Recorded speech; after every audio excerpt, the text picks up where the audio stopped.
구약 역사에 있어서 매우 중요한 전환점 중에 하나가 광야 시대를 마치고 약속의 땅 가나안으로 들어가는 시점입니다. 이 시점의 역사를 기록한 책이 여호수아서입니다. 금주부터 여호수아서 강해를 시작합니다. 이 역사적 전환점은 광야에서의 시험과 방황을 끝내고 이제 하나님께서 약속하신 땅 가나안 땅에 들어가 그 땅을 정복함으로써 그 역사의 새로운 시대를 여는 그런 중요한 전환점이기 때문입니다. 이 역사적 전환점을 통해서 예수 그리스도의 구원을 우리에게 설명해 주고 있는 책이 여호수아서입니다. 여호수아서에는 여러 가지 흥미진진한 이야기들이 많이 있습니다. 이 정복의 과정 중에서 나타나는 여러 이야기들을 우리를 빠져들게 하는 그런 흥미로운 이야기들이기에 주일학교에서부터 여러 신앙 교육의 장에서 많이 사용이 됩니다. 그러나 우리가 결코 간과할 수 없는 중요한 관점, 우리에게 도전을 주는 문제를 우리는 넘어서야 합니다. 그것은 하나님께서 그 약속의 땅 가나안으로 이스라엘을 인도하실 때 그 땅에 있는 모든 이들을 진멸하라고 명령하셨기 때문입니다. 호흡이 있는 자는 하나도 살려두지 말라. 이러한 명령에 대하여 이스라엘이 순종하며 그 땅을 진멸해가는 모습에 대하여 현대적인 윤리와 또 인권의 관점으로만 해석하는 사람들은 성경의 권위를 부정하는 근거로 사용하기도 합니다. 대표적인 이 시대 무신론자인 리차드 도킨스 같은 사람은 이스라엘이 가나안 땅을 정복한 것은 히틀러가 폴란드 땅을 정복하고 주변 나라들을 침략한 것과 무엇이 다르냐라고 말하면서 여호수아서를 공격함으로써 성경의 권위를 무너뜨림으로 우리의 믿음을 부정하는 그러한 영향력을 미치고 있습니다. 집단 학살이다, 또 혹은 인종 청소다, 이런 평가를 내리면서 성경을 믿을 수 없는 책, 성경의 하나님이 사랑의 하나님이라고 하면서 이렇게 무참한 진멸을 명하시는 하나님은 믿을 수 없는 하나님이다 라고 부정하는 것이죠. 이러한 견해와 달리, 그런 견해는 주장하지 않지만 이러한 정복의 이야기는 후대 왕들이 과거의 역사를 미워하기 위해서 짜집게 된, 그리고 편집된 이야기다. 요시야 왕과 같은 종교개혁을 일으키는 사람들이 과거 선조들의 역사를 만들어낸 이야기다 라는 등등의 이야기로 이 정복 이야기를 넘어서려고 합니다. 그러나 이런 견해들 모두가 여호수아서에 나타난 이야기의 역사성, 사실성을 부정하는 것입니다. 여호수아의 역사성이 무너지면 여호수아만 문제가 되는 것이 아니라 성경 전체가 무너지게 됩니다. 왜냐하면 여호수아서의 위치상 모세오경과 그 이후에 나오는 역사서의 고리와 같은 역할, 다리와 같은 역할을 하고 있기 때문입니다. 만일 여호수아서의 역사성이 부정되면 성경 전체의 역사성이 부정됩니다. 성경 66권은 서로 거미줄처럼 서로 연결되어 있고 유기적으로 하나가 되어 있기 때문에 성경의 어느 한 권이 부정되면 성경의 66권 모든 책들이 다 부정되는 결과를 빚고 맙니다. 우리는 여호수아에서에 나타난 이 정복 이야기를 어떤 관점으로 받아들여야 될까요? 가장 중요한 것은 성경 66권 자체에서 어떤 흐름과 이야기로 연결되어 있는가를 살펴보아야 합니다. 성경 66권을 우리는 정경, 캐논이라고 부릅니다. 그것은 하나님께서 66권만을 성경으로 인정하셨고 영감하셨다는 것을 믿는 것, 이것을 정경이라고 말하죠. 이 66권 정경의 울타리 내에서 이 정복 이야기를 해석할 수 있어야 합니다. 그래서 하나님께서 아브라함을 택하시고 그리고 그 이후에 모세, 통해서 주신 약속들, 이 모세오경에 나타난 하나님의 약속들이 성취되었다는 것을 보여주는 역사가 여호수아서이기 때문입니다. 가장 먼저는 아브라함에게 하나님께서 주신 약속이 이루어지는 과정이라는 것을 보여줍니다. 대표적으로 창세기 15장 16절의 말씀을 보시죠. 같이 읽어볼까요? 시작. 내 자손은 4대 만에 여기로 돌아올 것이다. 이는 아모리 족속의 죄악이 아직 가득 차지 않았기 때문이다. 하나님께서 아브라함에게 자손을 번성케 하고 또 약속의 땅을 유업으로 주시고 복의 근원이 되게 하시겠다는 약속을 주셨습니다. 아브라함은 믿을 수 없었습니다. 아브라함과 사라가 나이가 많았기 때문이죠. 기다려도 아무런 일이 일어나지 않자 아브라함은 자신이 다메섹에서 데려온 엘리에셀을 양자로 드리면 되겠습니다 라고 하나님께 말씀드리죠. 하나님은 아니다, 양자가 잘못됐다는 게 아니라 내 몸에서 태어날 것이다 라는 약속을 확인시켜 주십니다. 그것이 창세기 15장의 시점이죠. 밖으로 데리고 나가 별을 보여주시면서 그 별과 같이 너희 후손이 많아질 것이다 라는 그 말씀을 주시는 가운데 이 말씀이 주어진 겁니다. 그러므로 비교적 초기에 아브라함을 부르시고 아브라함이 아직 하나님의 약속에 대하여 믿음으로 따라가지 못하는 그 시점에서 하나님께서 15장 16절의 말씀을 주셨습니다. 그런데 이 말씀 속에는 장차 어떤 역사가 펼쳐질지를 미리 예언해 주시는 말씀입니다. 이 말씀을 보면 전반부에는 4대 만에 여기로 되돌아올 것이다, 바로 출애굽의 역사를 미리 말씀하신 거죠. 4대 동안 약 400년 동안은 애굽 이집트에서 보내게 될 것이다. 그 이유가 무엇일까요? 이집트라는 당시의 최강대국을 통해서 아브라함의 후손들을 번성케 하신 것입니다. 애굽 왕 바로가 두려워할 만큼, 그리고 추방시키지 않고 종으로 이용해서 그들을 노동력으로 이용하여 착취하고 싶은 만큼, 그리고 그 히브리 민족의 그 후손들이 태어나면 다 죽여버리고 싶을 만큼 위협이 되는 그런 수로 번성했다는 겁니다. 하나님의 놀라운 섭리죠. 요셉을 억울하게 종으로 팔아 감옥에 넣고 또 총리가 되게 하고, 그런 과정을 통해서 하나님께서 아브라함에게 주신 약속을 이루신 것입니다. 그런데 그것만이 아니라 이제 다시 출애굽을 시키신다는 거예요. 4대 만에 다시 돌아오게 한다. 그 출애굽을 통해서 하나님께서 이루시고는 계획이 있습니다. 그것은 주시겠다고 하는 땅을 주시는 겁니다. 1차적으로는 자손에 대한 약속이 이루어졌죠. 4대의 과정을 통해. 그리고 다시 그 자손이 되돌아옴으로써 하나님이 약속하신 가나안 땅을 차지하게 하셨다는 거예요. 자손에 대한 약속이 먼저 이루어지고 땅에 대한 약속이 이어서 이루어지는 것은 논리적으로 맞는 것이죠. 많은 사람들이 있어야 땅이 필요한 것이니까요. 자손을 먼저 번성케 하고 그 다음에 그 약속의 땅으로 인도하셨는데, 그 땅으로 인도하시는 목적이 그 15장 16절 후반부 이렇게 되어 있습니다. 아직 아모리 족속의 죄악이 가득 차지 않았기 때문이다. 이 말씀은 아모리 족속은 당시 가나안 족속들의 대표적으로 가장 많은 민족이었기 때문에 아모리 족속은 가나안 땅에 있는 족속들을 대표하는 것입니다. 그들의 죄악이 아직 가득 차지 않았다. 이것은 하나님께서 이스라엘 백성을 애굽에서 이끌어내신 목적이 그들에게 주신 땅의 약속, 자손의 약속, 축복의 통로가 되게 하신다는 약속을 이루는 것이며, 동시에 그 이면에 포함된 목적은 가나안 족속의 죄악에 대한 하나님의 심판의 도구가 되게 하신다는 겁니다.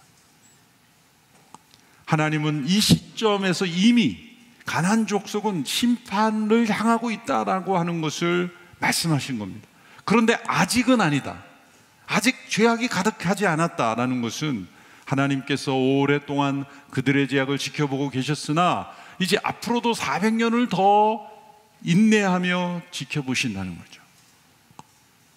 당시에 가나안 족속의 죄악이 얼마나 끔찍했는가를 여러 역사적 자료를 통해 우리는 알 수가 있습니다. 가장 심각한 것이 우상을 숭배하는데 자녀를 불태워서 제물로 바치는 그러한 우상 숭배가 성행했다는 거죠. 얼마나 끔찍합니까? 그 밖에도 동물과의 간음이나 또한 근친상간이나 오늘 이 시대에도 끔찍하게 일어나는 그런 일들보다 더 심한 그런 일들이 빈번하게 일어나는 지역이었다는 겁니다.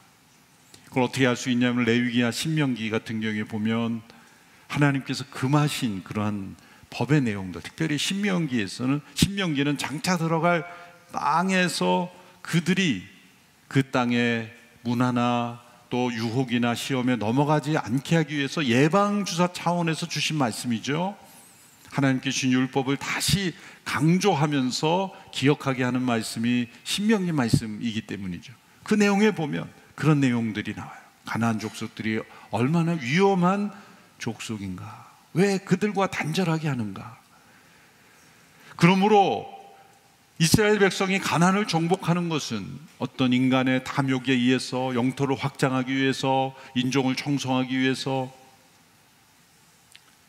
벌인 전쟁이 아니라, 탐욕의 전쟁이 아니라 한 지역과 한 민족에 대해서 하나님께서 오랫동안 참고 인내하시는 가운데 더 이상 그들의 죄악을 인내하실 수 없는 지경에 이르렀을 때 하나님의 공의로운 심판이 임하는 통로로서 이스라엘을 사용하셨다는 겁니다. 그래서 그 전쟁은 의로운 거룩한 전쟁이라고 말씀하고 있는 것입니다. 그 예로 그 전쟁에서 승리하였을 때 전리품을 하나도 소유하지 못하게 명령하셨죠. 진멸하라라는 그 단어를 히브리어로 헤렘이라고 하는데, 그것은 하나님께 온전히 바쳐진다는 의미가 포함되어 있는 거예요. 그래서 여호수아서 후반에 지나가다 보면 이제 아간이라는 사람이 전리품을 자신의 소유로 그렇게 훔쳤을 때 하나님께서 진노하셔서 그와 관련된 모든 이들까지 다 진멸하셨죠. 하나님께서는 이스라엘 민족만을 살려주시고 이스라엘 민족은 어떻게 행하든지 다 잘되게 해주시고 그 지역 사람들만 진멸하시는 그런 분이 아니라 이스라엘 민족도 그 가나안 땅에 들어가서 그들과 똑같이 하면 그들에게도 하나님은 진노하셨어요. 또 그 땅에 들어간 혈통적인 이스라엘만 이스라엘 하나님의 백성으로 인정한 것이 아니라 가나안 족속 가운데서도 라합과 같이 또 하나님의 약속에 참여하고 믿음으로 하나님을 경유하는 이들은 받아주셨다는 것입니다. 혈통적인 이스라엘 민족만 이스라엘로서 그 땅을 차지한 것이 아니라 그 이스라엘은 열려져 있는 공동체였고, 또 무조건적으로 그들만 함께 하시는 것이 아니라 그들도 가나안 족속과 같이 범죄하면 하나님은 엄하게 심판하셨다는 겁니다. 그러므로 그 전쟁은 공의로운 의로운 전쟁입니다. 여호수아서는 이렇게 우리가 받아들이기 힘들 정도로 끔찍한 정복의 이야기를 알려주지만, 이것은 죄에 대한 하나님의 공의로운 심판의 이야기를 통해서 장차 오실 예수 그리스도를 통해 구원하실 것을 우리에게 모형으로 미리 보여주는 것입니다. 모형이란 원형을 미리 보여주는 것이죠. 그래서 여호수아서는 장차 오실 예수님의 모형으로 가득한 책이다라고도 말할 수가 있습니다. 그 정복 이야기 자체가 그렇습니다. 대표적으로 가나안 땅이 모형이죠. 예수 그리스도를 통해 우리에게 주시는 영원한 안식의 모형입니다. 또 가나안 정복 전쟁 자체가 그렇습니다. 영적 전투의 모형이죠. 이스라엘이 가나안 땅을 얻기에 싸웠고 가나안 땅에 들어가서도 계속 싸워야 했던 것처럼 예수 그리스도 안에 있는 성도들도 이 땅에서 죄와 사단의 세력과 싸워야 한다는 것입니다. 또 가나안 땅에 들어가는 그 마지막 장애물이 요단강이었죠. 요단강을 건너는 것 또한 모형입니다. 요단강에 대한 이미지는 찬송가의 영향으로 죽음을 요단강을 건너는 거 이렇게 생각합니다. 우리 장례 찬송가에 요단강 건너 요단강 건너, 그래서 요단강은 곧 죽음이다 이렇게 뇌리에 박힐 정도로 이미지가 굳어져 있는데, 찬송가는 성경이 아닙니다. 찬송가가 가끔 우리를 조금 당황스럽게 하는 게 있어요. 우리가 어렸을 때부터 크리스마스가 되면 동방박사는 새 사람이다, 이게 성경 퀴즈에 나오면 다 새 사람이라 그럴 거예요. 그러나 성경 어디에도 동방박사가 새 사람이라는 게 없거든요. 예물이 세 개였죠. 황금과 유황과 몰약. 그래서 세 개의 예물인데 예물이 세 개므로 새 사람이었다, 이렇게 이제 가사를 쓸 때 누군가 쓴 것이 지금까지도 동방박사는 세 사람밖에 안 나옵니다. 만일 대본에 동방박사가 한 20명 나오면 그거 틀렸다라고 누군가 지적할 거예요. 당시에 그 상황으로 볼 때는 많은 사람들이 함께 이동했어야만 할 거예요. 세 명이 자기의 먹을 것도 들고 예물도 들고, 그리고 어떻게 여행을 합니까? 많은 무리였을 거예요. 예루살렘이 소동케 할 정도로. 그게 주제가 아니니까 빨리 넘어가서,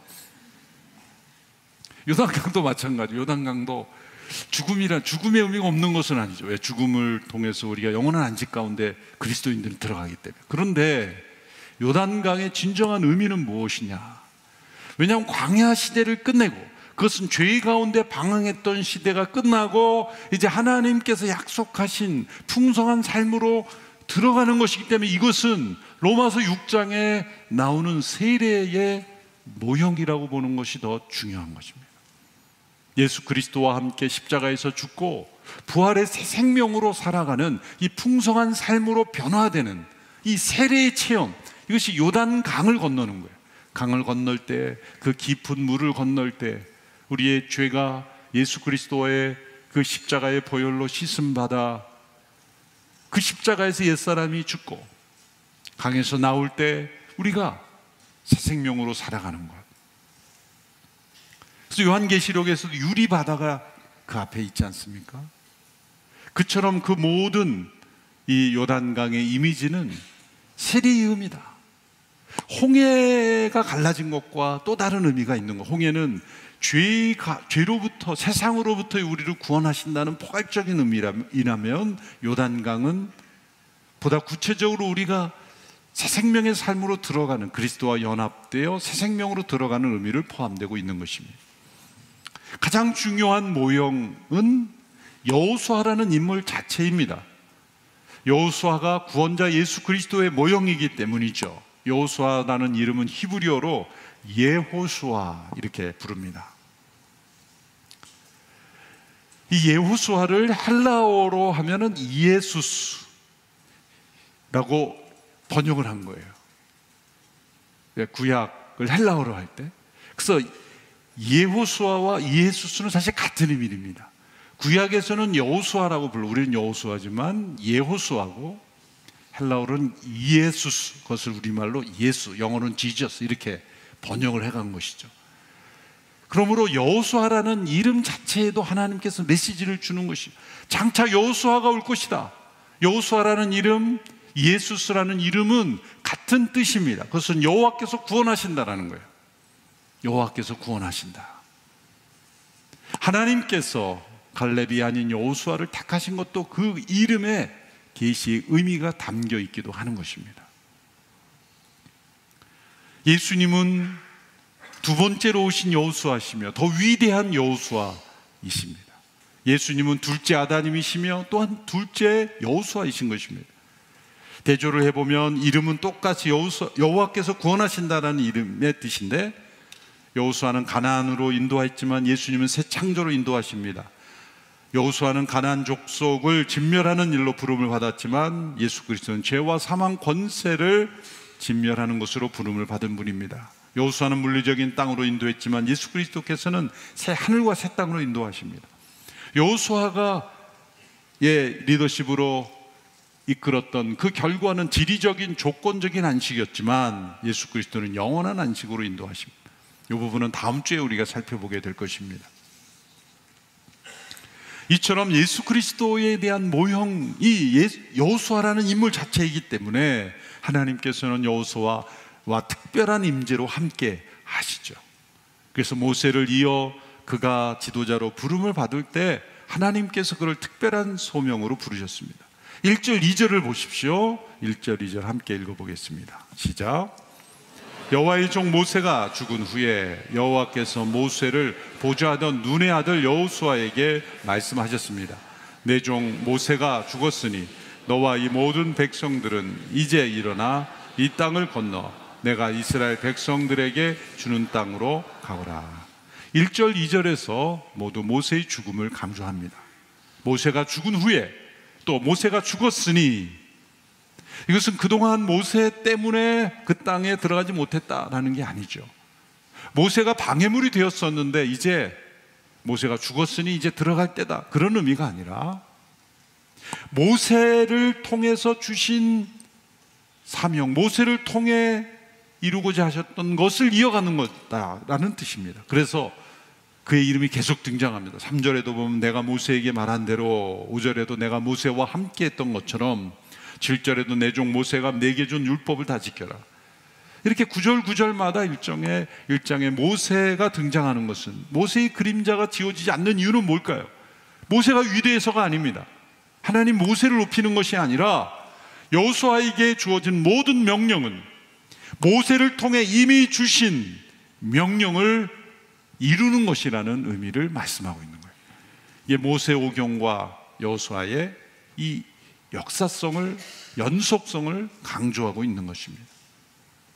하나님께서는 여호수아가 그 백성을 이끌고 장차 들어갈 땅이 어떤 성격의 땅인지를 먼저 분명히 알려주십니다. 첫째로 이 땅은 약속의 땅이라는 겁니다. 6절의 말씀을 같이 읽습니다. 시작. 강호 담대하여라. 내가 조상들에게 주겠다고 맹세한 그 땅을 내가 이 백성들에게 유산으로 나눠줄 것이다. 조상들에게 주겠다고 맹세한 땅이라는 겁니다. 이것은 여호수아가 발견한 땅이 아닙니다. 광야를 헤매다가 어디로 갈까 찾다가 찾은 땅이 아닙니다. 이미 창세기 때부터 아브라함에게 약속하신 땅이며 4대 만에 다시 돌아오게 할 것이다 라는 그 약속이 이루어지는 땅이며, 또 모세를 통해 계속해서 분명하게 계시해 주신 땅입니다. 또한 이 땅은 선물의 땅입니다. 11절의 말씀을 보십시오. 시작. 너희 하나님 여호와께서 너희에게 유산으로 주시는 땅으로 들어가 차지할 것이다. 약속을 따라 주시기에 또한 그 땅은 선물로 주시는 땅입니다. 인간의 노력이나 계획이나 또한 지혜로 얻을 수 있는 땅이 아니라 오직 약속을 따라갈 때만 얻어지는 땅이므로 선물이라는 것입니다. 세 번째로 또한 이 땅은 정복해야 할 땅이라고 말씀합니다. 3절 4절의 말씀이죠. 같이 읽겠습니다. 시작. 내가 모세에게 말한 대로 내가 내 발로 밟는 곳마다 내게 줄 것이다. 광야와 레바논에서부터 커다란 유프라데스 강과 햇사람의 온 땅과 해지는 서쪽 대해까지 내 영토가 될 것이다. 내 발로 밟는 곳마다, 발로 밟아야 된다는 겁니다. 발로 밟는다는 것은 정복하여 승리한다는 것을 의미합니다. 4절에 나오는 이 땅의 영역을 보십시오. 광야에서 레바논까지, 이것은 남북을 그 영역을 말하죠. 광야는 남쪽입니다. 이것은 이집트 가까운 쪽에 많은 산맥들의 전부 사막과 같은 광야죠.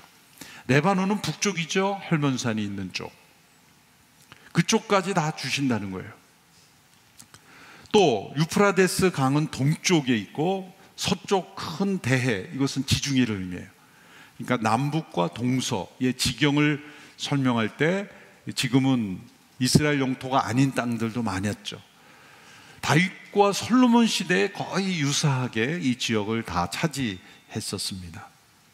이 땅을 내 발로 밟아야 된다는 거예요.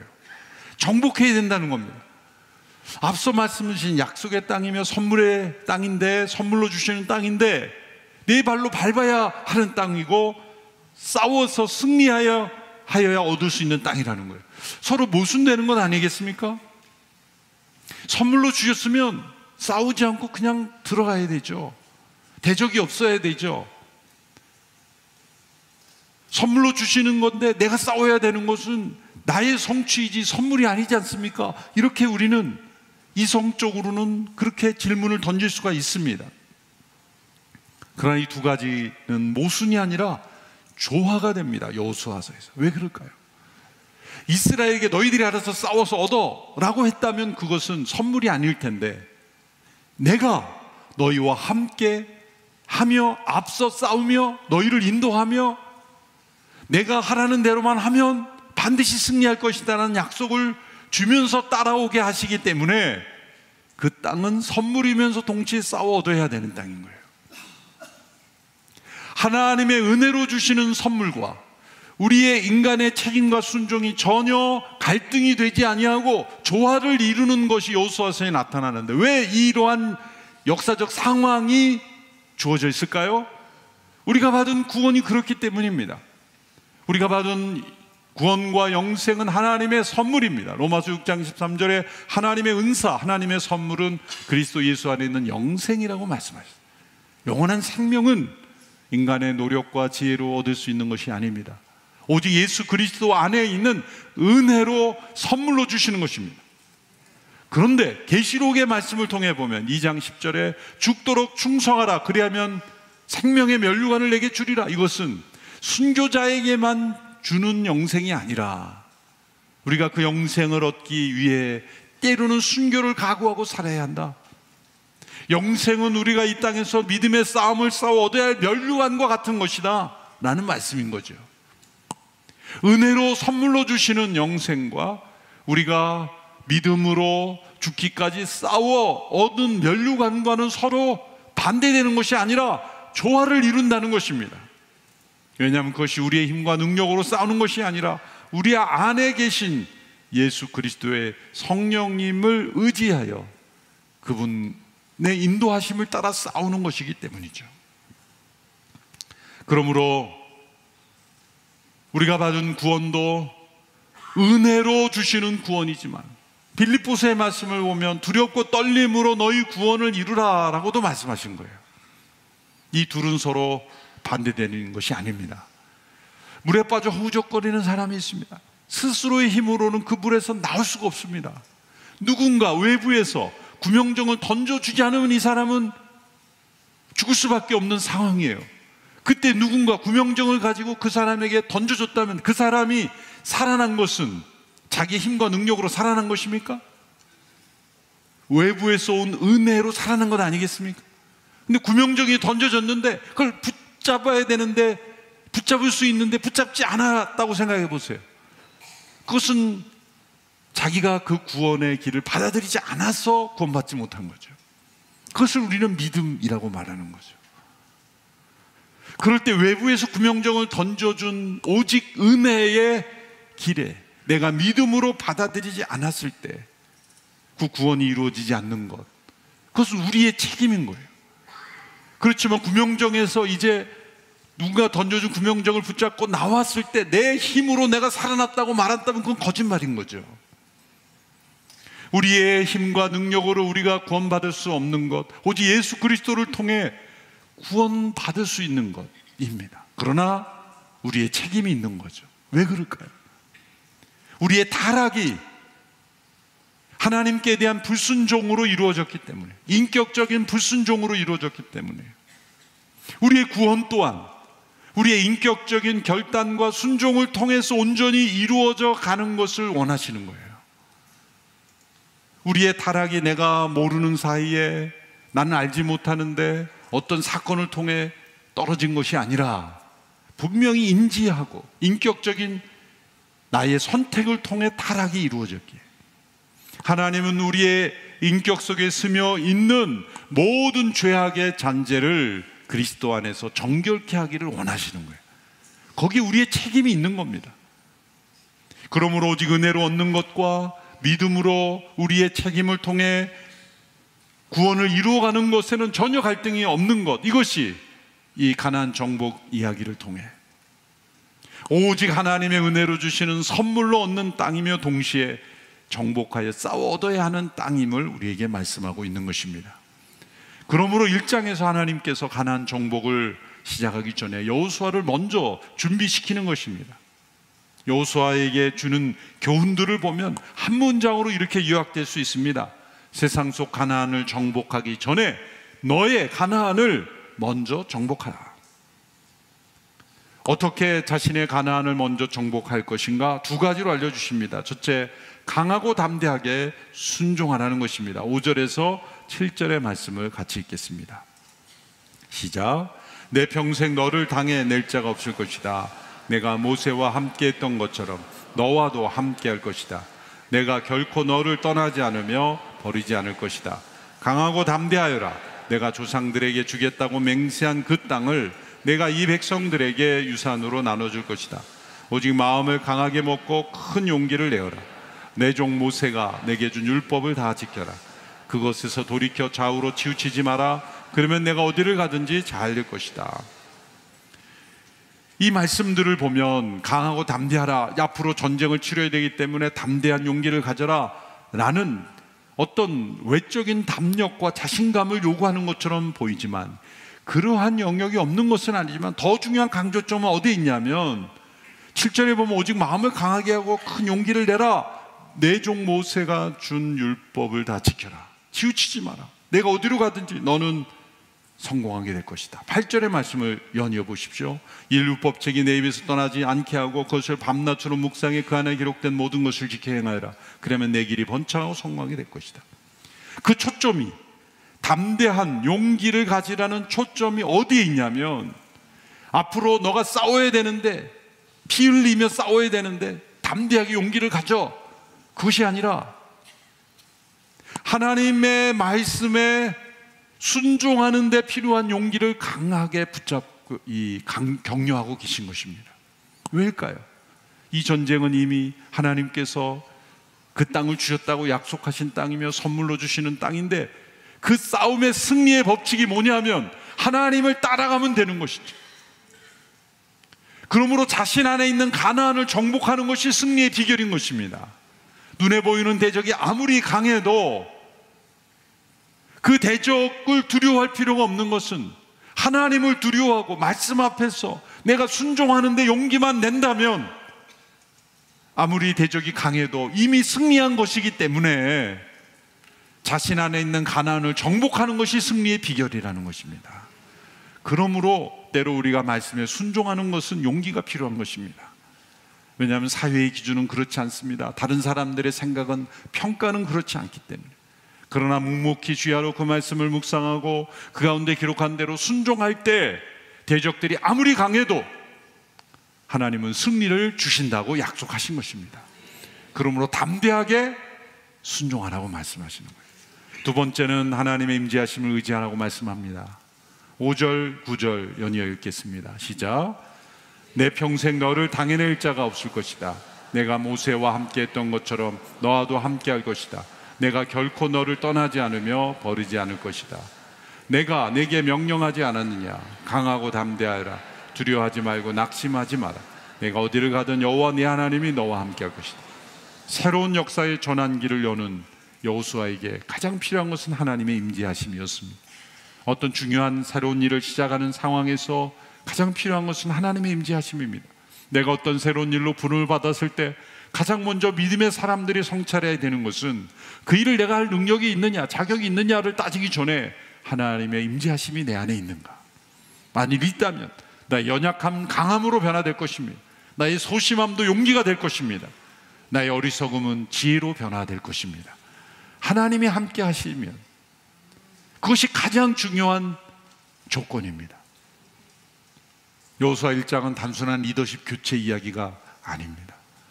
역사의 중요한 전환기에서 하나님은 예수 그리스도를 보여주고 계십니다. 더 위대한 여호수아, 그분을 통해 우리에게 약속하신 승리를 우리에게 약속하고 계십니다. 세상의 대적들이 아무리 강해 보여도 내 안에 있는 가나안을 먼저 정복하는 믿음의 순종이 있을 때 그 가나안은 이미 승리로 우리에게 주어졌다는 것, 이것을 우리에게 말씀하고 계십니다. 기도하겠습니다.